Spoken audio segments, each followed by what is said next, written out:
Iran ও ইসরায়েলের মধ্যে চলমান উত্তেজনা প্রচণ্ড সামরিক সংঘাতে রূপ নিয়েছে, যেখানে ড্রোন যুদ্ধ ও মিসাইল বৃষ্টি এখন প্রতিদিনের বাস্তবতা।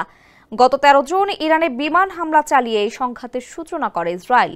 এই অবস্থায় ইরান ও ইসরায়েলের মধ্যে পাল্টাপাল্টি ক্ষেপণাস্ত্র হামলা অব্যাহত রয়েছে। চলমান মধ্যপ্রাচ্যের এই সংঘাতে শেষ পর্যন্ত জড়িয়ে পড়ল যুক্তরাষ্ট্র। শনিবার মার্কিন সামরিক বাহিনী ইরানের 3টি পারমাণবিক স্থাপনায় বোমা হামলা চালিয়েছে। এর প্রতিক্রিয়ায় ইসরায়েলে হামলার তীব্রতা বাড়িয়ে দিয়েছে ইরান। অত্যাধুনিক ক্ষেপণাস্ত্র দিয়ে নাস্তানাবুদ অবস্থা করছে ইসরায়েলকে। এদিকে ইসরায়েলও হামলা চালাচ্ছে।